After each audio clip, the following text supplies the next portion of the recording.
د حضرت حسن بصری نه روایت دی دوی چې ماته دا خبره د نبی علیه الصلاۃ والسلام نه را رسیدلې چې نبی علیه السلام فرمایلی چې الله جل شانو لعنت وایي رالیږي په کتونکي باندې او هغه چا باندې چې هغه ته کتلی شي. دې حدیث روایت بهقي شریف کړی دی، دارنګې مشکات شریف هم کړی دی. محترم مسلمانانو ورونو، دې حدیث دا خبره معلومه شوه چې کمې زنانه لوس مخه بې حجابه د کور نه وځي او څوک ورته ګوري، نو په کتونکي باندې هم لعنت دی او د ښځو له چې د خلکو ته ګوري په دې ښځو هم لعنت دی.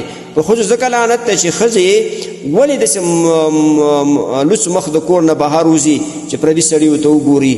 نو سړو باندې چې لعنت دی دې وجې نه لعنت دی چې هغه پردو ښځو له ګوري، او په ښځو ځکه لعنت دی چې دوی دا موقع برابره کړه سړي ورته چې دوی لوس مخ د کور نه بهر وځي، بې حجابه وځي، سړي ورته ګوري، نو دا سړي دوی ګناهګار کړ. نو ښځو له خو په کار دا دی چې هغوی په حجاب کې وځي. او قرآن کې الله جل شانو فرمایي وقرن فی بیوتکن ولا تبرجن تبرج الجاهلیة الاولى. قرآن کې الله فرمایي چې دا ښځې په خپلو کورونو کې اوسېږي، ما کور کې قرار اوسېږي، پټې دې اوسېږي، او د جاهلیت د زمانې په شان چې د بهار نه وځي. جاهلیت د زمانې به داسې وي چې ښځې به هم اسلام نه مخکې کورونه وتلې، هغو به مخونه لسو، ګریوانونه به ښکارېدل، بدنونه به ښکارېدل، زینت زینو به خلکو ته ښکاره کول. دا د جاهلیت د زمانې رواج دی چې ښځې بې حجابه د کور نه بهر وځي، خپل مخ سړیو ته ښکاره کوي، خپل د زینت زیونه خلکو ته ښکاره کوي. دې ته قرآن کې الله جل شانه ویلي د جاهلیت د زمانې زی نه وایم، قرآن کې الله فرمایي وقرن فی بیوتکن ولا تبرجن تبرج الجاهلیة الاولى. ای د مسلمانانو ښځو تاسو په کور کې اوسېږئ، د کور نه بهر مه وځئ په شان د جاهلیت د زمانې د خلکو. د اسلام نه مخکې به ښځې وتلې، مخونه به ښکارېدل، ګریوانونه به ښکارېدل، بدنونه به ښکارېدل.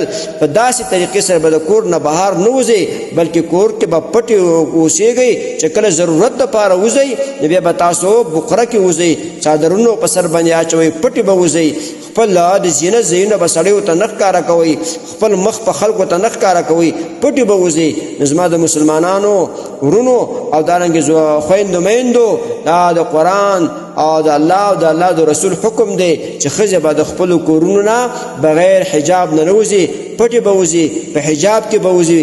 او کوم سړی چې خپلې ښځه، خپله لور، خپله خور بغیر حجاب نه کور نه بهر پرېږدي، الله به دغو سړیو ته هم سزا ورکوي.